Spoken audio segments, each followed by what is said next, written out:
이 명절이 되면 사람들이 마음이 괜히 이제 싱숭생숭해지죠.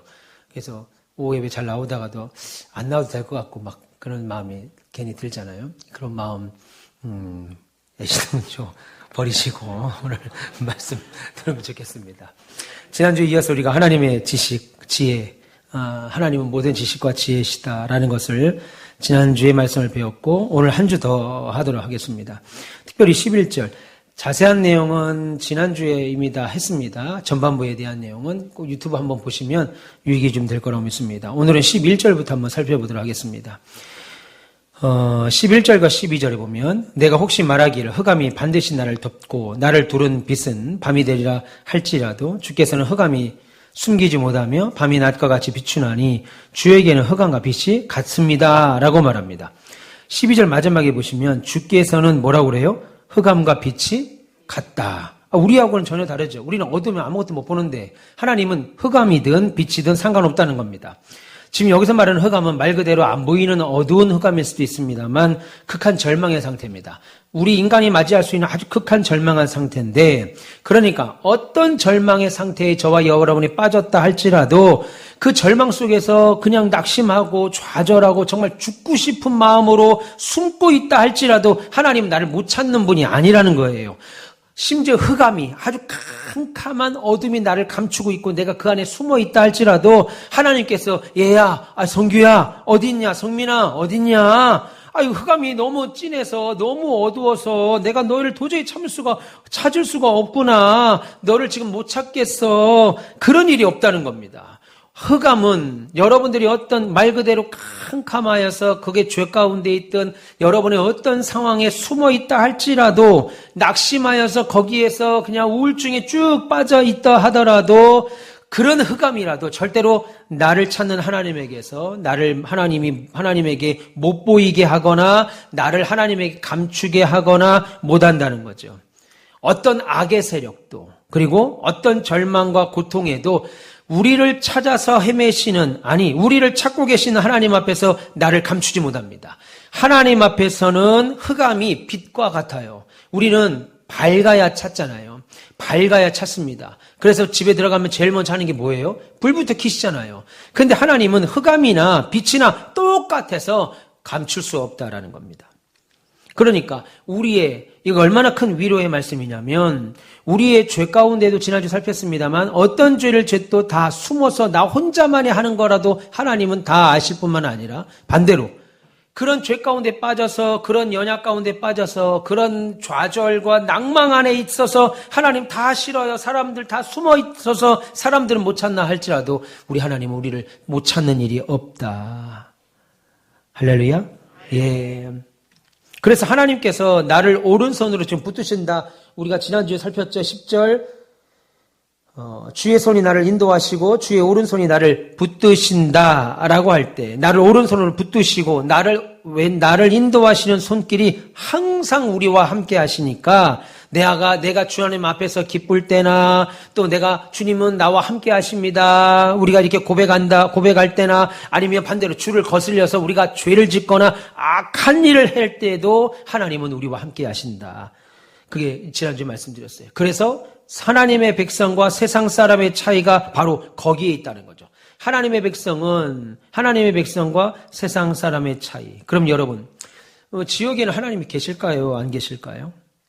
우리가 천국에는 하나님이 함께 하시지만 지옥에는 하나님이 함께 하시지 않아 라고 말할 때 그때 표현은 지옥은 하나님이 못 가셔. 이거 아닙니다. 지옥도 하나님이 통치하시는 장소죠. 그럼에도 불구하고 하나님은 천국에는 우리와 함께 계시지만 지옥엔 계시지 않아 라고 말할 때 그 표현은 은혜와 용서와 긍휼과 사랑과 자비로 계시는 하나님이 지옥에는 계시지 않아 라고 하는 뜻입니다. 지옥도 하나님을 떠나 있지 못합니다. 지옥도 하나님의 권세와 능력을 떠나서 존재하는 독립적인 존재가 아니라는 거예요. 이집트 신화나 그리스 신화에 보면 지옥을 관장하는 또 우리 도교에도 지옥을 관장하는 광상제나 염라대왕 이런 아니라는 겁니다. 하나님이 우리가 흔히들 말하는 아까 말씀드린 대로 은혜와 사랑과 용서와 긍휼과 자비와 이런 하나님으로 계시지 않지요. 그러나 지옥도 하나님을 절대로 떠나 있을 수 없습니다. 하나님 만드신 피조물 가운데 한 영역, 한 상태가 지옥이에요. 그곳에는 하나님의 능력으로 심판하시는 공의의 영광이 빛나는 겁니다. 하나님의 영광으로 심판하시는 공의의 영광이 빛나는 곳. 그러니까 여러분 텔레비전이나 만화, 영화 이런 거 볼 때 막 염라대왕 거기 있고 막 캄캄하고 암울하고 뭐 오만 뿔 달린 것들이 있는 그게 아니고 하나님의 공의의 영광이 빛나는 곳이 지옥입니다. 어떤 학자가 뭐 그러더라고요. 그곳에서도 혹시 하나님이 조금이라도 그런 하나님, 사랑과 은혜와 용서의 하나님은 아니시더라도 공의의 하나님은 거기 계시니까 그런 하나님이라도 우리에게 조금이라도 감하는 하나님의 긍휼이 혹시 거기 있을 수 있을까? 근데 그거 우리가 모르죠. 그러나 지옥에서도 하나님이 함께 계시니 그거는 심판주로 하나님이 계십니다. 저주의 형벌로 계시는 거예요. 그러나 여러분들과 함께 하신 하나님, 지금 여러분들과 함께 하신 하나님은 사랑과 긍휼과 자비와 용서와 애정의 손길로 지금 하나님이 여러분들이 함께 하신다고요. 어느 때라도, 따라해 봅시다. 어느 때라도. 어느 때라도 함께 계시고 여러분들이 죄를 범할 때도 왜요? 지난주에 말씀을 드렸습니다. 여러분들이 죄를 범하는 중에도 하나님이, 우리 같으면 하나님이 죄를 범하는 자와 함께하고 싶지 않으실 텐데 저와 여러분들이 죄를 범하는 순간에도 하나님은 그곳에 함께 계십니다. 왜요? 보호하셔서 예수 그리스도의 구속의 은혜로 용서하시고 용서의 은혜를 받은 자를 반드시 끌어내서 하나님의 형상으로 믿는 자로 바꿔나가시는 그 일을 쉼없이 계속하고 계시잖아요. 저와 여러분들이 죄 가운데 내버려 두지 아니하고 어떻게 해서든 그리스도의 구속의 은혜와 사랑으로 우리를 끌어내서 하나님의 형상을 닮은 믿는 자로 막 바꿔나가시는 그 일을 쉼없이 오늘도 하신다고요. 여러분들이 혹 주를 떠나서 옛 본성대로 막 세상 사람들과 똑같이 죄 범하고 영적으로 막 나태해지고 믿지 않는 자처럼 되고 저 사람 구원받은 사람인가? 아이고 저 인간 저거 구원받은 사람인가 싶은 그런 죄로 늘어져 있는 상태가 한동안 계속된다 할지라도 결코 포기하지 않고 하나님은 결국 여러분들을 끌고 나오십니다.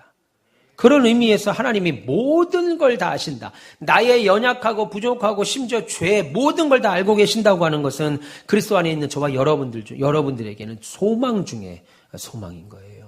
한 번 죄 지면 너는 그냥 끝이야. 나는 한 번 안 본다면 안 봐. 내 성격은 한 번 안 본다면 안 보는 사람이야. 이런 하나님 안에 그러신다고 해보세요. 여러분 절반이 뭐야? 우리 다 못 보는 사람이에요. 우리 성격상 그런 사람이 있지. 나는 한 번 안 본다면 안 봐. 하나님이 만약 여러분들에게 나 한 번 안 본다면 안 봐. 그래 보세요. 우리 여기 있을 수 없습니다. 그래서 소망 중에 소망이죠. 13절 또 볼까요? 13절에 주께서 내 내장을 지으시며 내 모태에서 나를 만드셨나이다. 하나님이 저와 여러분을 만드셨어요. 근데 어디서 만들었대요? 모태에서 만드셨다고 얘기합니다. 시작부터 이미 하나님이 만드신 거예요. 그런데 여러분들의 몸만 만드신 건 아니죠. 사람들은 응애 하고 태어날 때 몸을 먼저 보죠. 근데 하나님은 어머니 모태에서 우리를 만드셨는데 몸만 만든 게 아니고 그때 만들어진 몸을 통해서 태어나 보니까 인격, 여러분들의 체질. 어떤 사람은 그렇게 먹어도 살이 안 찌는데 어떤 사람은 밥 냄새만 맡아도 살이 찌는 사람 있잖아요. 그냥 보기만 해도 빵만 봐도 살이 찌는 사람들이 있어요. 체질, 여러분의 성질머리, 머리는 뺍시다. 여러분의 성질, 여러분의 생각, 여러분의 의지, 감정, 인간성, 다 여러분 뱃속에서 이미 하나님 만드신 겁니다. 그리고 보면 14절 보세요. 내가 주께 감사하오면 나를 지으심이 심히 기묘하심이라. 주께서 하시는 일이 기이함을 내 영혼이 잘합니다. 그렇게 나를 만드신 하나님 신비로운 일이 얼마나 놀라운지 내 영혼이 하나님을 찬양하고 하나님의 능력을 감탄한다는 거예요. 그러면서 15절 보세요. 내가 은밀한 데서 지음을 받고 땅의 깊은 곳에서 기이하게 지음을 받을 때에 나의 형체가 주의 앞에 숨겨지지 못하였나이다 라고 말합니다. 이게 무슨 말이냐면 지금 은밀한 곳, 땅의 깊은 곳은 어머니 모태를 말하는 겁니다. 그러니까 어머니 몸에서 여러분들이 만들어질 때 내가 어떻게 만들어지지? 오늘은 어떻게 팔다리가 생겼지? 오늘은 어떻게 갈비뼈가 생겼지? 알지 못하는 겁니다. 그건 은밀하게 우리에게 감춰져 있는 거예요. 그리고 어떤 과정으로 어떻게 나를 만드는지도 모르는 거죠. 오늘 시편 기자가 시편 139편을 쓰는 시편 기자가 성경을 쓸 때 상황은 더더욱 그렇죠? 그래서 사람들이, 근데 지금은 어때요? 알잖아요. 지금은 산부인과 가면은 알잖아요. 지금 뭐 몇 주입니다, 몇 주입니다, 심지어 언제 태어날 것까지도 인간이 좀 맞춥니다. 그렇다 할지라도. 산부인과에서 형질상 어떻게 수정해서 수정란이 자라면서 점점 아기의 몸의 형태가 자라나는지 우리가 초음파를 막 통해서 알죠. 초음파를 통해서 아이가 뭐 거꾸로 섰네, 바로 섰네부터 뭐 다 알잖아요. 점점 아기 형태의 몸을 어떻게 몸이 자라가고 있는지 초음파 통해서 우리가 알고 있고 심지어 모니터로서도 이게 아이 다리예요. 이게 지금 심장이 뛰고 있는 거예요. 뭐 두근두근두근두근 뭐 하는 거 다 보잖아요. 근데 알고 보는데 그 작용의 원리는 우리가 모르죠. 이 세상에 있는 것은 화학적 법칙이 있다고 해서 그렇게 되는 건 알아요. 화학적으로 그렇게 돼. 그런데 왜 그런 화학적 법칙이 생기게 됐는지는 모른다는 거예요. 경우에 따라서 생리적으로, 기질적으로 엄마 몸에 착생된 아이가 왜 엄마 뱃속에서 안 죽는지. 지금 윤영원 집사님이 이진 권사님 뱃속에 들어가면 죽을 거야, 안 죽을 거예요? 들어간다고 치면 둘 다 죽죠. 둘 다 죽어요. 이진 권사님이나 윤 집사님 하면 안 되겠다. 아들이 아니니까. 예찬이 예강이든 지금 예찬이 예강이 엄마 뱃속에 이진 권사님 뱃속에 집어넣는다 그러면 둘 다 죽지요. 엄마도 죽고 아들도 죽습니다. 근데 그 아이가 10달 동안 엄마 뱃속에 있어요. 근데 엄마 뱃속에 있는데 왜 안 죽지? 왜 그 아이는 엄마 뱃속에 있는데 왜 안 죽지? 피가 안 통해서 안 죽는다고 그러더라고요. 저번에 TV를 보니까 피가 안 통해서. 여러분 어떻게 태아의 피는 아기 몸에서 자라나는 거지? 엄마의 피가 탯줄로 해서 태아에 들어가는 거 아니죠? 그렇게 들어가면 죽습니다, 애는. 엄마 피가 탯줄로 해가지고 애기한테 주는 거 아니에요. 그렇게 알고 있는 거예요, 다? 그러면 애는 죽어요. 엄마 피가 들어가면 안 된다고요. 애는 자생적으로 피가 돕니다. 그럼 도대체 그 피는 어떻게 도는 건지. 우리 생각으로는 엄마 뱃속에 연결된 탯줄로 통해서 엄마 피가 탯줄로 들어가는 것 같은데 왜 안 죽는지 모르겠어요.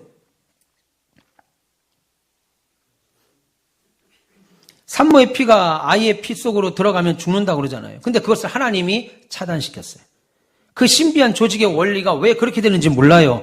우리 어머니의 피와 아버지의 피를 물려받았다라고 말하는 것은 아이 그 태아가 직접적으로 엄마 아빠의 피를 물려받았다는 뜻이 아니죠. DNA적 유전을 계승받았다. 그래서 만들어진 형질적 유전이라고 그러더라고요. 그거를. 형질적 유전이지 그게 피를 직접 받았다는 말이 아닙니다. 아버지의 피를 직접 받고 엄마 피를 직접 받았다는 말이 아니고 DNA와 모든 유전적 계승을 받았다는 뜻이 아니겠어요? 그러니까 하나님은 왜 모태에서 어떻게 그런 형식으로 만들 생각을 했고 그런 형식으로 어떻게 만들었지? 신비해요, 여전히. 산부인과 의사가 그거 만든 거 아니죠. 있는 일의 결과와 과정만 산부인과 의사가 알지, 어떻게 그렇게, 왜 그런 원리로, 왜 그렇게 만들어지고 아이가 10개월 뒤에는 태어나게 되는지 모른다는 겁니다. 여전히 하나님 앞에서 우리는 숨길 수 없는 그런 원리들로 우리가 만들어졌습니다. 그런데 16절 보세요. 내 형질이 이루어지기 전에 주의 눈이 보셨으며 나를 위하여 정한 날이 하루도 되기 전에 주의 책에 다 기록이 되었나이다. 여러분 이 말이 믿어집니까? 나를 어머니 모태에서부터 나를 빚으셨는데 나는 왜 IQ가 200이 아닐까? 왜 난 IQ가 100이지? 100. 나는 IQ가 200이면 좋은데 여러분 지금 IQ 검사하면 100 넘으실 것 같아요? 이거 물어보는 거예요 그냥. 여러분 IQ 100 넘으실 것 같아요? 보통 100 나옵니까? 평균 IQ 우리나라 사람들? 130대 요? 예? 아니 보통 100이 우리나라 IQ 평균이 120이면 된다는 얘기예요? 와. 아니 윤영원 집사님 아니라는데. 윤 집사님 몇이에요 IQ? 2자리요? 예. 2자릿수 하여서 뭐. 예. 나는 왜 IQ가 200이 안 돼가지고 그렇게 머리가 나쁘지? 왜 나 IQ가 2자릿수지? 뭐 이렇게 짜증나 막 이런 거 있잖아요. 남들은 막 그냥 공부하는 게 너무 쉬운데 나는 공부만 해도 책을 2부장 넘어갈 수가 없는데 왜 이렇게 그렇지? 주님께서 우리 각자에게 정하신 인생 안에 다 있는 거예요. 그래서 세상 사람들은 말하잖아요. 세상은 뭐라고 그래요? 세상을 불공평하다. 인생이 참 불공평하다. 아니, 누구는 저렇게 똑똑하게 태어나고, 누구는 저렇게 이쁘게 태어나고, 아니, 누구는 저렇게 태어나고, 아니, 누구는 예체능 보세요. 어떻게 저런 그림을 그릴 수 있지? 그거 가르친다고 그리겠습니까? 일부 그리겠죠. 근데 우리에게 지금 가르친다고 사람이 그렇게, 박물관 같은 데 보세요. 펜 하나 가지고 저렇게 어떻게, 붓 하나 가지고 저렇게 그림을 그리지? 우리 그리면 분명히 우리 보고 사람 그리라면 눈 동그랗게 하나 그리고 2개 그리고 이런 거. 축구하는 사람들 보세요. 아무리 우리가 하루에 15시간씩 연습한다고 박재성 씨처럼 축구할 수 있겠습니까? 타고나는 거죠. 그래서 세상 사람들은 그런 세상을 볼 때 불공평하다라고 말합니다. 우리가 지금부터 피아노 열심히 연습한다고 임윤찬 같은 세계적인 피아니스트가 될 수 있겠냐고요. 저 재능은 도대체 어디서 온 거냐고. 그럴 때 다들 얘기하죠. 하늘이 준 재능이라고, 하늘이 준 뭐라고. 그러니까 당연히 불공평하죠. 그렇게 인생을 보니까. 저는 있는데 왜 나는 없지? 불공평한 거예요. 하나님이 정하신 뜻 가운데 주어진 인생들이 각각이 있는데, 나 태어나 보니까 흙수저예요? 은수저예요? 어떻게 할 거예요? 어떻게 할 거예요? 나 태어나 보니까 흙수저인데. 그거 어떻게 할 거예요, 그거? 태어나 보니까 흙수저인 겁니다. 나를 향한 하나님의 인생에 정한 날이 하루가 되기 전에 다 주의 책에 기록됐다는 거예요. 그러니까 여러분, 하나님이 모든 걸 다 아시면서 가장 지혜로우신 하나님이 내 인생에 정한 날을 그렇게 기록된 대로 내 인생이 지금 살고 있다면 내 인생은 분명한 의미와 가치가 있다고요. 근데 그거 보지 않고 왜 나는 이게 없지 저게 없지 하고 세상을 불공평하다고 보는 순간 하나님의 지혜로움과 상관없이 내가 인생을 살죠. 하나님이 정하신 뜻이 내게 이루어집니다. 그래서 세상의 기준에 따라서 잘한 인생이 있고 성공한 인생이 따로 있죠. 세상 이치에 따라서 저 사람 성공한 인생이네. 돈 많이 벌면 무조건 성공한다고 그래요. 잘못된 말 중에 하나 잘 산다라고 할 때 돈 많은 사람을 잘 산다고 그러잖아요. 돈 많으면 다 잘 삽니까? TV 나오는 사람들 보세요. 돈 많은데도 잘 사는가? 네. 집을 수십 채씩 갖고 있으면서 손가락질 받잖아요. 그럼 잘 사는 게 아니잖아요. 돈이 많은 거죠, 그냥. 성공한 인생이 따로 있지 않아요, 하나님 앞에서. 세상 이치에 따라 성공된 인생이야. 너 인생은 살만했고, 내 인생은 다 버린 인생이야. 이번 생은 망한 인생이야. 그런 얘기 하잖아요. 그런 거 없습니다. 예수 안에 있는 사람은요, 하나님이 정하신 대로 그 목적이 다 이루어지고, 그 목적이 가장 지혜로운 모습으로 이루어지는 그 날이 가면 다 성공한 인생이죠. 하나님이 나를 향한 뜻이 이루어지는 인생이 된다고요. 장자라고 하는 사람이 나룻배 철학을 얘기했죠. 하루는 배를 타고 가는데 배를 저어서 강을 건고 있는데 저쪽 배에서 배가 하나 옵니다. 그래서 소리를 지르죠. 가까이 오다가 저거 부딪힐 것 같아요. 오지 마세요. 소리를 지르는데 계속 와요. 결국 배가 와서 자기 배를 부딪혔습니다. 그래서 내 배가 뒤집어질 뻔했어요. 그러니까 장자가 철학가잖아요. 장자가 소리를 지릅니다. 쌍욕을 해요. 저거 죽이려면 눈을 좀 더 어디다 뜨고 배를 하냐고 막 해요. 그러고 배를 보니까 배가 비어있어요. 사람이 없는 배야. 그러면서 자기가 몹시 부끄러웠다. 그리고 하나님께 한 가지를 깨닫죠. 인생은 살다 보면 아무 목적도 없이 그냥 빈 배가 나한테 부딪히는 것처럼 그런 일도 생겨. 살다 보면 개도 보고 소도 보고 닭도 보고 그래. 인생이라는 게 꼭 인과응보는 아니야. 인과율도 있는 거 아니고 그냥 살다 보면 빈 배가 와서 나한테 부딪히는 것처럼 그런 일이 생겨. 하나님은 그래요? 왜 고개를 끄덕거리죠? 성경은 그렇지 않다고 말합니다. 참새가 떨어지는 것도 하나님의 허락 없이는 될 수 없다고 말해요. 그게 세상 사람들이 생각하는 철학의 망측이죠. 설명할 수가 없어요. 인생 살다가 나는 그렇게 살고 싶지 않았는데 그런 일이 만나요. 나는 그런 생각을 해본 적도 없었는데 그런 사건 사고에 휘말릴 때가 있습니다. 억울함을 받을 때가 있어요. 그럴 때 위로한답시고 하는 말이 그런 말이죠. 철학자들이 하는 말. 그러나 성경이 그러냐 이겁니다. 성경은 단 한순간도 하나님의 계획 안에 있지 않고 계획 밖에 벗어나서 여러분들이 있은 적이 없어요. 그래서 성경은 지금 뭐라고 말하냐면 세상에서는 성공된 인생, 잘난 인생, 세상 이치에 따라 보지만 우리는 하나님의 목적바대로 목적한 대로 살면 그것이 인생의 성공된 일이고 그러면 그게 내 목적한 대로나 아닌가 어떻게 하나 나중에 그 목적이 다 이루어지고 그 목적이 가장 지혜로운 모습으로 이루어지는 그날에 가면 알게 되는 거죠. 그래서 하나님의 나를 향하신 뜻이 이루어지는 인생이 됩니다. 그 안에서 모두가 다 영광을 누리는 거예요. 그래서 여러분, 우리에게 중요한 것은 내가 지금 사는 인생의 슬픔과 잘됨과 괴로움과 출세를 따라서 내 인생이 막 좌우되고, 야, 내가 그래도 한 세상 영웅호걸로 살았으니까 나는 성공한 인생이다 라고 할 수 없고, 하나님께서 나를 어떻게 사랑하시지? 하나님께서 내게 말씀하신 것이 뭘까? 내가 하나님을 위하여 어떻게 더 살고 하나님을 어떻게 더 사랑할 수 있지? 하나님이 당신을 어떻게 사랑하시기를 바라시지? 주의 몸된 교회를 위하여 내가 어떻게 살기를 하나님은 원하시지? 그럼 나는 어떻게 하면 좋을까? 이거 자꾸 묵상하고 생각하고, 그래서 자꾸 나를 돌아보셔서 그 돌아보신 결과 여러분들이 그 일을 수행하면서 나에게 이루어진 일들을 하나하나 되돌아보는 거죠. 반추하는 삶에 살아가는 신앙의 노력들이요, 보석처럼 빛나요. 그 고백을 드리는 게 빛나요. 이 찬양을 드리는 게 빛나요. 그게 우리 인생입니다. 여러분들이 신의 악당 영화 볼 때 그 남자는 열심히 자기 인생 살다가 하나님 만나고 나서 그 고통의 멍에 우리는 부르다가 하품만 하고 막 졸고 부르던 그 노래를 그 배우지만 거기에 있는 그 사람은 어떻게 불렀어요? 눈물을 흘리면서 그 가사를 채 부르지도 못하는 그 찬양의 고백들이 우리가 사는 목적이라고요. 그러면 여러분, 아름다운 인생을 사는 거예요. 여러분, 이것에 자부심을 가지십시오. 오늘 오후 예배 때 참여하신 것에 대한 자부심을 가세요. 인생에 눈을 뜨셔야 됩니다. 세상 인생은 잘 살고 잘 먹고 좋은 거 가지고 누리는 것이 성공이라고 말하지만 하나님은 그렇게 말하지 않죠. 여러분, 오늘 하루 생각하세요.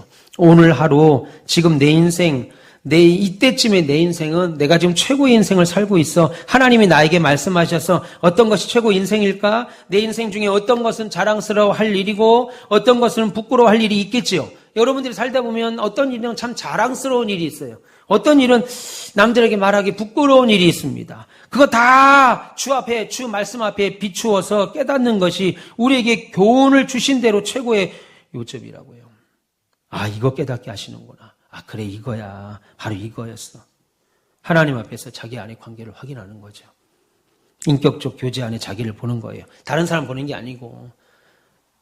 그래서 17절과 18절에 하나님이여 주의 생각에 내게 어찌 그리 보배로우신지요? 그 수가 내게 어찌 그리 많은지요? 내가 세려고 할지라도 그 수가 모래보다 많도소이다. 내가 깰 때에도 여전히 주와 함께 있나이다. 무슨 말입니까? 하나님께서 나에게 하신 섭리를 가만히 묵상해 봐도 어릴 때부터 기억나는 사건들만 내가 생각해 봐도 하나님이 오늘날 나에게 이 은혜 주시려고, 이런 은혜 주시려고 나를 이렇게 여기까지 이끌어 오신 거구나 싶은 것조차도 짧은 우리 인간의 기억과 헤아림의 지혜로도 셀 수가 없습니다. 무슨 말인지 이해하시죠? 하나님이 어떻게 나에게 은혜를 주셨는가를 돌이켜보고 막 체크해봐도 우리의 이 지혜로는 그 모든 걸 다 기억하고 알 수가 없다라는 거예요. 그런데 불편과 불만으로 사는 사람들은 어떨까요? 그렇게 감사하면서 하나님이 내게 인도하신 내 인생에 함께 하신 것을 생각하고 찬양하고 또 생각하면서 감사하고 즐거워하기에도 우리의 지혜가, 이 작은 지혜가 그걸 다 기억하고 헤아리는 것도 부족한데 늘 원망과 불평으로 사는 사람들은 어떨까요? 하나님, 내 인생은 이게 뭡니까? 라고 불평과 원망으로 살아가는 인생은 마땅히 알아야 될 하나님의 지혜로운 인도하심에 대한 헤아림. 하나님이 지금까지 나를 이렇게 만드셨구나. 나를 지금까지 우리 어머니 아버지를 만나고 교회를 만나고 목사님하고 만나고 성도를 만나서 나를 지금 이렇게까지 직장 다니고 학교 다니고 하나님이 다 그렇게 하셨구나, 인도하셨구나 라고 하는 헤아림. 하나님이 나 10대는, 나 20대는, 30대는, 40대는, 50대는 그때 내게 주신 그 뜻이 무엇인가? 나 사랑하셔서 나한테 애정어린 눈길로 다 보고 계신 우리 하나님께서 그때마다 주신 뜻이 무엇이었는가? 찾아볼 수 없는 사람이죠. 늘 원망하고 불평만 하는 사람들은. 이런 사람들은 세상의 기준으로 하나님 앞에 원망만 남겠죠. 하나님, 왜 나는 키가 170도 안 돼요? 남자인데? 거길 왜 봐? 전사님 거길 왜 보냐고. 나 있어서 그쪽 안 보겠는데. 지금 뒤에 분들이 다 그쪽 쳐다보잖아. 전사님 쳐다보니까. 더군다나 저기 혼자 앉아있어서 더 확인이 됐네. 거기 왜 앉아있었던 거야? 둘이 짠 거야, 이거 하려고, 꽁트를. 그 뒤쪽에 우리 계신 분들이 고개를 줍니다. 뭐라 할 수가 없네요. 하나님의 저는 키 몇입니까? 키 몇이에요? 167? 표정들이 그걸 아닌 것 같은데? 하는 표정인데? 그것도 안 돼 보인다는 표정 같은데? 김현민 전사님이 전사님을 바로 쳐다봐서 그래. 하나님, 저는 왜 키가 170도 안 될까요? 원망만 남겠죠. 하나님, 왜 저는 재산이 200억도 안 될까요? 다른 사람들은 수백억, 수천억씩 된다는데 원망만 남겠죠.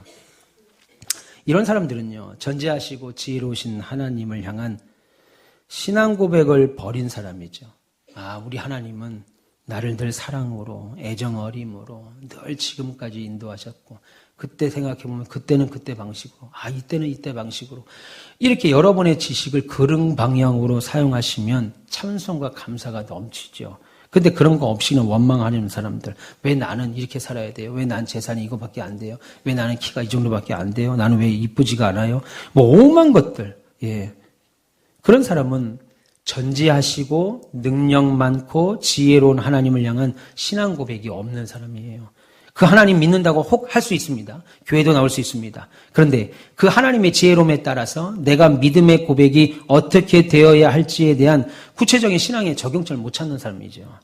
그래서 그 사람의 하나님은 전지하신 하나님이다 라고 혹 사도신경을 통해서 고백한다 하더라도 그건 헛된 고백이죠. 거짓된 고백입니다. 실체가 없는 고백이고 구체성이 없는 고백이에요. 여러분 신앙생활을 한다면 구체성이 있는 고백이 있으셔야 돼요. 나는 하나님이 나를 어떻게 사랑하고 계시는지, 하나님이 나를 어떤 애정 어린 눈으로 보게 되는지, 이게 없으면 여러분이 익숙한 세상 이치를 따라갑니다. 교회 나오는 것보다 세상에서 훨씬 오래 세월을 살잖아요. 세상은 세상 이치로 살아가는 것이 맞아요.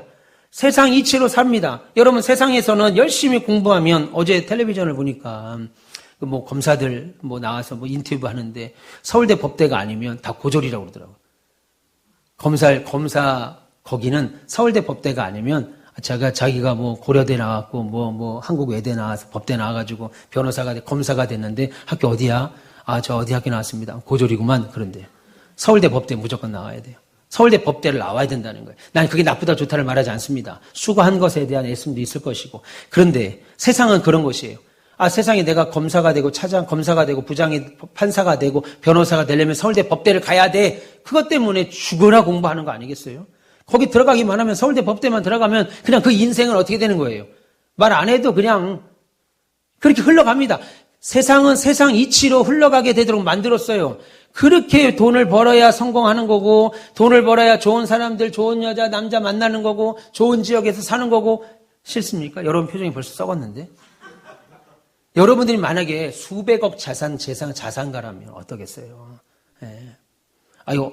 얼마 전에 어느 지역을 갔는데요. 너무 못 사는 지역이에요.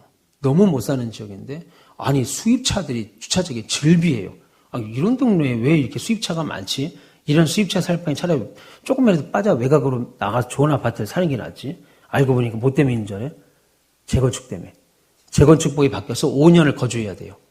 그래갖고 집은 완전히 쓰러지기 일보 직전인데 차들이 보도 듣도 못한 슈퍼카들이다. 우리만 진짜 없어서 사는 거야.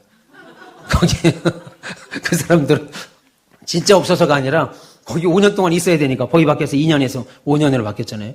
그래서 사는 거고, 우리는 정말 나는 없어서 거기 사는 거고, 없으니까 궁금한 거죠. 이런 사람들이 왜 여기 살지? 재건축 때문에. 세상 이치는 그런 거예요. 세상은 세상 이치로 산다고요. 근데 그 세상 이치를 신앙 안으로 끌고 와요. 교회 안으로 끌고 와서 그 이치 가지고 교회를 딱 보니까 안 맞죠. 당연히 안 맞죠. 저 목사가 지금 하는 말이 말 같지도 않은 소리죠. 세상 물정 모르고 하는 소리죠. 당연히 세상 물정으로 사는 것이 아닌데, 신앙은 하나님의 뜻은 세상 물정을 뛰어넘는 무언가가 있어야 그것을 우리가 믿음이라고 말했습니다. 그 믿음으로 사는 것이 신앙인데, 그러니까 신앙생활 하다가 멀미하고 낙심하고 별것 없다고 생각해서 교회를 떠나는 경우들이 바로 이거죠. 믿는 것도 아니고 안 믿는 것도 아닌. 실제적인 의미가 없는 고백되고 구체성이 없는 고백이 됩니다. 여러분 신앙생활은 그런 거 배워가는 거예요. 그런 거. 예. 1년에 성탄절은 뭐 하고 추수절은 뭐 하고 뭐 이런 거 아니고 하나님은 선하십니다. 정말 선하실까? 하나님은 거룩하십니다. 정말 거룩하실까? 이 모든 것들의 속성 하나하나가 그래서 내 속에서 주어진 신앙적인 의미는 뭐지? 하나님이 거룩하시다고 하는데 그 거룩하시다는 게 내 신앙생활에 내 삶의 의미가 뭐지? 하나님은 선하시다고 하는데 하나님은 지혜롭다고 하시는데 정말 그런가? 하나님은 나를 돌보신다고 하시는데 정말 그런가? 그것을 내 인생에서 자꾸 반추해 보는 거예요. 내 인생에서는 어떻게 되는 거지? 신앙적 의미가 뭐지? 자꾸 연결시켜가고 배워가고 깨달아가면서 진짜 하나님은 그렇구나. 진짜 하나님은 그러네. 그러니까 시키지 않은 헌신을 하죠. 시키지 않은 헌금을 하죠. 나가서 복음을 전하죠. 뭐 하나 해주세요. 안 해도 알아서 나가죠. 교회가 날마다 부흥하죠. 여러분, 복음을 전할 때 베드로가 날마다 3,000명, 5,000명씩 회개하기 위한 역사가 왜 있겠어요? 예전에 저 어릴 때 우리 아버지가 지하에다 개척을 했는데 지하에 2칸이었어요. 지하 상가 2칸. 한 칸에 하루는 우리가 이쪽 교회였고 그 앞에는 늘 바뀌어요. 어느 날은 할아버지 할머니들이 그렇게 들어가시더라고요. 지하인데. 학교 갔다 오는데 할아버지 할머니들이 그냥 떼거지로 데려가세요. 그러면 한참을 할머니 할아버지들을 모아놓고 내가 그때 초등학교 4학년 때였는데 국민학교 4학년 때 뭐 하시는 건가 한번 불을 들을 때 할아버지 할머니들이 막 춤을 추고 계셔요. 다. 음악 들고 춤을 추고 신나게 춤을 춰요. 바닥에 음악지 깔고 막 춤을 춰요. 그리고 놀고 웬 아저씨들이 뭐 설명하고 또 춤추고 그리고 밥 먹고 갈 때는 화장지를 하나씩 들고 갑니다. 뭔지 알겠죠? 너무 신기했어요, 저는. 저분들은 뭐지? 도대체 저 할머니들은, 난 그분들 다 착한 분들인 줄 알았어요. 저렇게 할아버지 할머니 데리고 춤추고, 밥 먹이고, 나중에는 화장지 한 두루뭉씩 보내시니까, 나도 가고 싶더라고요, 저기를. 근데 우리 아버지가 거기 기웃거리지 말라고 그러시더라고요.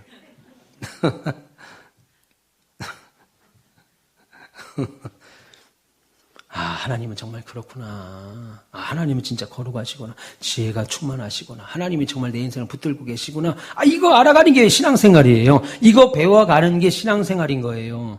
이런 거 고백에 나갈 때 살아있는 신앙, 체험적인 신앙, 실전적인 고백이 되는 겁니다. 여러분, 하나님을 알아가는 것이 인생의 그 이유예요. 그 하나님을 알아가는 것이 저와 여러분이 이 땅에 살아가는 인생의 의무, 이유라고요. 그 이유를 하는 동안에 먹고 살아야 되는 세상 이치 안에 우리가 있으니까 사업도 하고 직장도 다니고 가정도 꾸미고 자식도 키우는 거지 그것이 우리 인생의 전부가 아니에요. 그거 없으면 여러분 인생 하루면 사실 끝납니다. 뭐하러 70년씩 살게 합니까? 뭐하러 80년씩 살게 해요? 하나님 여러분의 인생의 다양한 경험들을 왜 하나님이 주시겠어요? 그냥 하루면 끝나죠. 여러분들의 하나님께서 다 모여라. 내가 하나님이다. 그러나 믿으면 돼. 그리고 신앙 고백은 이거야. 한번 읽어보자. 다 읽었습니다. 알겠느냐? 네. 그럼 끝나면 되는 거예요. 고백되지 않죠. 그런 지식은 고백되지 않습니다. 여러분 초등학교를 다니고 국민학교, 고등학교, 중학교, 대학을 다녀서 여러분들이 배운 국어, 산수, 수학을 보면서 그 수학의 1 더하기 2가 1 더하기 1이 2구나. 정말 내 인생에 너무 귀하구나. 그걸 평생 은혜와 감사로 하십니까? 안 하잖아요. 근데 여러분들이 오늘 살다 보면 옛날 내가 중학교 다닐 때 은혜 받았던 기억, 저녁에 부흥회 갔다가 새벽날까지 기도했던 기억. 제가 어릴 때 고등학교 때 갈매산 기도원 금요기도 끝나고 그때는 항상 금요기도 끝나면 그냥 득달같이 집에 가는 게 아니고 다 끝나면 저 또 봉고차 타고 갈매산 기도원 가가지고 또 기도하고 새벽에 막 오고 그랬다. 그게 당연한 거였어요. 당연. 근데 하루는 교인들하고 그렇게 갔죠. 제가 고등학교 2학년 때인가. 근데 내 앞에 중학생 여자애가 있었어요. 걔 봐야 중학교 2학년 정도밖에 안 되는 여자예요. 그런데 막 그 여자애가 자기 막 가슴을 때려가면서 주여 나는 죄인입니다. 내 죄를 용서하소서. 도대체 뭔 죄를 지고 하길래 제가 지금 나는 죄인이라고 나를 용서하라고 펑펑 울고불고 하길래 얘는 도대체 뭔 죄를 짓고 다니는 애야. 하나님은 은혜 받으면 나도 모르게 하는 고백이죠. 예. 베드로가 깊은 데 가서 그물을 얻으라 내리라 하니까 만선이 됐습니다. 그물이 찢어질 만큼. 그래서 다른 배를 불러서 나눌 만큼 고기가 가득 찼습니다. 베드로가 예수님 만났죠. 뭐라고 그래? 예수님! 부둣가에서 물고기 막 정리할 때 예수님! 우리 같으면 뭐라고 했어요? 예수님 잠깐만 좀 계세요.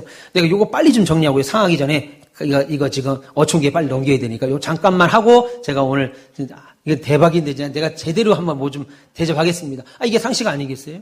근데 그런 예수님을 만나자마자 뭐라고 그래요? 나는 죄인입니다. 나를 떠나소서. 여러분, 이건 상식적이지 않은 반응이잖아요. 세상 이치의 반응이 아니라는 거예요. 그러니까 여러분, 우리 인생은 세상 이치로 사는 것처럼 생각이 되죠. 근데 세상 이치로 살지 않는다고요. 주는 나는 죄인입니다. 지금 이 좋은 날 만선이 돼가지고 그물이 찢어질 만큼 고기를 걷었으면 이거야말로 얼마나 목사님 저 시험에 붙었어요. 저 이번에 뭐 어디에 합격됐어요. 뭐 이거 됐어요. 자랑할 일 아니겠어요? 주님 나를 떠나소서. 나는 죄인입니다. 하나님을 알아가는 것이 인생의 이유예요. 그냥 하나님에 대해서 지식적으로 알 것 같으면 하루만이면 끝난다고 성경은 말하잖아요. 그러면 악인과 의인의 운명, 하나님 마지막 심판, 악인의 심판 볼까요? 19절부터 22절까지입니다. 같이 읽겠습니다. 19절부터 22절. 시작. 하나님이여 주께서 반드시 악인을 죽이시리이다. 피 흘리기를 즐기는 자들아 나를 떠날지어다. 그들이 주를 대하여 악하게 말하며 주의 원수들이 주의 이름으로 헛되이 맹세하나이다. 여호와여 내가 주를 미워하는 자들을 미워하지 아니하오며 주를 치러 일어나는 자들을 미워하지 아니하나이까. 내가 그들을 심히 미워하니 그들은 나의 원수이다. 그렇게 하나님에 대해서 알고 하나님의 지혜와 하나님의 지식에 대해서 하나님이 나를 향하신 작정에 대해서 깨닫고 나니까 그렇게 의인이 여러분들 그 의인이 뭐라고 고백합니까? 한 가지가 잡혔다는 거예요. 이제부터 나는 악을 미워하겠다. 하나님께서 악인을 심판하실 거야. 종말의 관점에서 세상을 바라보는 안목이 하나 확정된 겁니다. 악인은 피 흘리기를 좋아하고 20절 하나님에 대하여 악하게 말하고 20절 하반절에 하나님의 이름을 헛되이 맹세하는 자들이 악인이에요. 21절 하나님을 미워하는 자들이 악인이고요. 21절 하반절에 하나님을 치어 일어나는 자들이 다 악인입니다. 그런데 이런 자들을 내가 어떻게 하겠다고 말해요? 미워하겠다. 회사 부장인데, 회사 사장인데, 나한테 월급 주는 사람인데, 내 거래처 바이어인데 그럼에도 불구하고 그들을 악인이면 내가 미워하겠다고 다짐합니다. 내가 그들과 함께 하지 않겠다. 그들을 내 원수로 삼겠다. 인생 중에 그들과 친구로 삼지 않겠다. 내 마음심에 결심합니다. 내 인생을 어떻게 살 것이냐 한 번에 잡힙니다. 23절 24절 시작. 나를 살피사 내 마음을 아시며 나를 시험하사 내 뜻을 아옵소서. 내게 무슨 악한 행위가 있나 보시고 나를 영원한 길로 인도하소서. 이 말 오해하면 안 됩니다. 우리의 악한 일, 악한 행위 있어요 없어요? 당연히 있죠. 그러니까 이 말은 어떻게 무슨 하나님 내게 악한 일이 있는가 한번 확인해 보세요. 나 악한 일 없죠? 완전하죠? 이 말하는 게 아닙니다.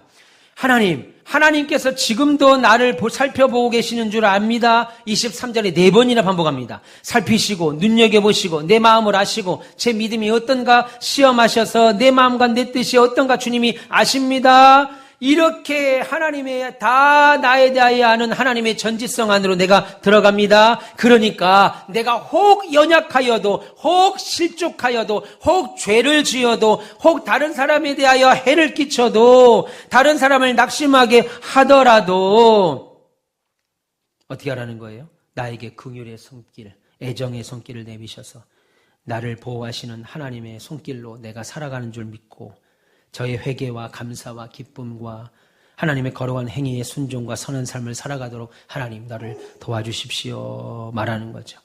하나님 제가 저 악인들처럼 하나님을 미워하는 자를 치고 하나님을 미워하고 악하게 말하는 일이 없도록 하나님의 보호하심이 그 하나님 손길에서 내가 살아갑니다. 하나님을 싫어한다는 사람과 하나님 나와 한 끗 차이밖에 없다는 거예요. 하나님이 나를 사랑하셔서 여러분들이 예수 믿다가 하나님이 싫어, 하나님 뭐 저래 라고 얼마든지 말할 수 있는 상황임에도 불구하고 뭐 교회가 저래, 목사가 뭐 장로가 집사가 뭐 저래 라고 말할 수 있는 상황이 되더라도 하나님이 하나님의 은혜와 보호와 우리를 사랑하심으로 우리가 그렇게 말하지 않도록 하나님이 지켜주신다는 거예요. 그러니까 여러분 우리가 이 시간에 나와서 예배하는 건 우리의 공로와 우리의 선한 의지 때문이 아니라는 거죠. 지금 혹 그런 우리에게도 그런 모습이 있다면 하나님 돌아봐 주시고 깨우치고 인도해 주세요. 자신의 인생 전체를 말하는 거죠. 이것이 인생의 목적이고 인생의 귀결입니다. 여러분 하나님이 여러분들을 애정 어린 눈으로 바라보고 계시다는 거 잊지 마십시오. 하나님은 여러분들을 사랑합니다. 여러분들을 하나님의 사랑으로 보고 계십니다. 베드로가 예수님을 3번 부인했죠. 나는 절대 예수님 부인하지 않겠습니다 라고 말했음에도 3번이나 부인합니다. 사탄이 너를 밀가부로 할 때 내가 너를 믿음이 떨어지지 않기 위하여 기도한다. 그런 후에 네가 형제를 굳게 하라. 뭐 이런 말씀하지요. 근데 정말 베드로가 예수님을 3번 부인합니다. 예수님께서 네가 나를 3번 부인할 거다.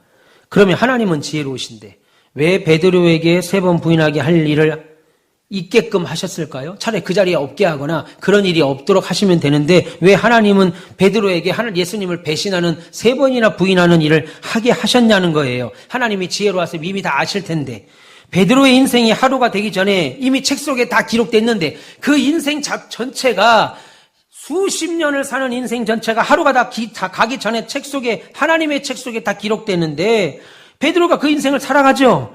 예수님은 모릅니다. 나 예수님 모릅니다. 3번이나 부인했습니다. 왜요? 베드로는 왜 인생을 그렇게 살도록 하나님이 정하셨을까요? 그러면 하나님의 지혜는 그 베드로가 주님을 3번 부인하는 사건 속에 어떻게 드러나시는 거예요? 그 사건 안에 예수님이 하나님의 지혜가 어떻게 드러나냐고요. 베드로가 뭘 깨닫습니까? 나중에 닭이 3번 울자 펑펑 웁니다. 울면서 뭘 깨달아요? 베드로는 자기가 예수님을 부인한 자기의 실족 앞에서 내가 예수님 부인하지 않는다고 말했는데 결국은 부인한 실족 앞에서 도대체 하나님의 지혜, 자기를 사랑하신 하나님의 지혜를 어떻게 깨달아요? 뭘 깨달아요? 처절하게 깨닫죠. 내 의가 아니라 내 열심도 아니고 주를 위해 내 목숨을 내놓겠다고 하는 내 열심도 아니라 죄인된 나를 향하여 오늘도 포기하지 아니하시고 여전히 용서하며 불러내시는 하나님의 사랑. 예수의 복음에 대한 은총만이 내가 전할 예수구나, 복음이구나, 자기에게 깨닫는 한 사건이 되죠. 베드로는 사실 승승장구했습니다. 예수님은 살아계신 하나님의 아들이라는 말도 해서 칭찬도 받고, 베드로를 세상적으로 보면 모험적이기도 하고 용기도 있고 패기도 있고 앞서 승리하고 성공한 제자의 대표적인 모습 아니겠어요? 그런데 그거 갖고 안 되는 거예요. 예수님을 안다는 것, 복음을 안다는 건요, 꺾이는 거예요. 내가 꺾이는 겁니다. 내 생각 그대로 가지고 있으면 안 돼요. 목사가 하나님 앞에 목사가 사역을 할 때, 여러분들 우리 장로님, 권사님, 집사님들이 신앙생활 할 때, 하나님의 은총 외에는 내가 살 길이 없다라고 하는 어떤 뼛속 깊은 회개가 있어야 돼요. 여러분이 큰 잘못을 해서라기보다는 하나님의 은혜 아니면 할 수 없다. 내 뼈를 때리는 아픔으로 하나님 앞에 서야 돼요. 그걸 당해야 돼요. 그 베드로는 그거를 3번이나 당한 후에 주님을 만납니다. 네가 날 사랑하느냐? 네가 날 사랑하느냐? 네가 날 사랑하느냐? 3번이나 예수님을 부인한 베드로를 용서하시고 그 사랑을 보이신 예수님이 가라, 전하라. 베드로에게는 이것이 필요했죠. 이게 하나님의 지혜입니다. 하나님의 지혜, 우리가 생각할 때 하나님의 지혜는 베드로가 그런 부인을 하지 않는 게 하나님의 지혜 같지만 진짜 베드로를 사도로 쓰실 때는 내 힘으로 되는 게 아니구나. 내 생각을 꺾는 거구나. 여러분 가운데 무리를 걸으신 분 계세요? 여러분들 가운데 죽은 자를 살리고 여러분들 가운데 있냐고요. 그런 신앙의 고백이 체험들이 있습니까? 없죠. 그럼에도 불구하고 내 힘 가지고는 안 되는구나 라고 하는 게 있어야 돼요. 여러분, 어떻게 여러분들은 주님의 지혜를 배우십니까? 여러분들의 삶의 자리에서 겪는 일 하나하나 한번 꺼내보세요. 다 똑같지 않잖아요? 각자 다 다를 겁니다. 그러면 그 일이 나에게 뭘 가르치는가? 그냥 힘든 인생이었어. 그냥 지겨워. 힘들었어. 내가 지금 50평생, 60평생, 70평생, 30평생, 80평생 지나가 보니까 지겨운 인생이었어. 근데 이제 벗어날 만해. 이제 조금 나아. 그렇게 되는 걸까요? 그때는 어려웠는데 지금은 좀 먹고 살만해. 그걸로 끝나는 거예요? 지나가는 거예요? 여러분, 이 땅에서 살다가 어렵다가 조금 살만해지면 그게 다 되는 건가요? 이제 여러분의 모든 기도와 하나님에 대한 가르침과 말씀의 지혜가 결국 여러분들이 이 세상을 어떻게 좀 사는가, 고난과 환난, 슬픔 요거 좀 벗어나면서 아파트 한두 채 갖고 은행에서 통장에 돈도 좀 넣고 연금도 좀 많아가면서 주식도 좀 하고 비트코인도 좀 하면서 어려움을 벗어나게 하는 일로만 만족스러우세요? 하나님이 여러분에게 주신 지혜와 은혜가요? 하나님이 나에게 말씀하시는 교훈이 뭐냐, 그거 살피셔야죠. 애정어린 눈으로 여러분들을 보십니다. 성공을 자랑하실 겁니까? 여러분들이 가지고 있는 걸 자랑하시겠어요? 하나님, 나 이거 누렸어요. 이거 가지고 있어요. 아니죠. 하나님은 오히려 저와 여러분들을 애정어린 눈으로 오늘도 인도하십니다. 그러니까 우리가 낙심하고 슬픔 속에 있게 되면 하나님이 여러분들을 향한 애정을 생각하세요. 그리고 분노와 고통의 자리에서 벗어나시고 병들고 아파도 속사람을 새롭게 하시는 영광의 주이신 하나님 바라보시면서 승리하신 우리 됐으면 좋겠습니다. 할렐루야. 하나님 사랑합니다. 초대교회 성도들이 예수 믿는다는 이유로 남편 죽임 당하고 가산 다 뺏기고 자식과 아내가 다 짐승밥이 될 때 그들이 미쳤다고 노래 부르겠어요? 아니죠. 오늘 시편 139편을 가지고 그들이 이겨냈습니다. 나를 살피사 내 마음을 아시며 나를 시험하사 내 뜻을 아옵소서. 그러면서 하나님 사랑합니다. 하나님의 지혜, 내 머리는 이거 이해 안 됩니다. 납득도 안 됩니다. 그런데 하나님의 지혜가 오늘 이 순간에도 내게 미쳤으니까 오늘 이 인생을 주님께 드립니다. 믿음의 고백들을 그들이 했지요. 사랑하는 남편, 자식, 신앙의 귀한 선배, 친구, 예상치 못하게 먼저 세상을 떠날 때 그때에도 여전히 우리를 사랑의 눈으로 보시는 하나님을 살펴봤습니다. 여러분, 하나님의 지혜와 지식은 무한하셔서 저와 여러분들이 어떻게 살아왔는지 어떻게 살아갈 것인지 무엇이 필요한지 알게 다 아시고 계신 분입니다. 그래서 우리는 하나님의 마음을 확인하셔야 돼요. 하나님의 마음을 아셔야 돼요. 그거 알아가는 과정이 신앙생활인 줄 믿습니다. 할렐루야. 이런 고백을 하는 우리가 됐으면 좋겠습니다.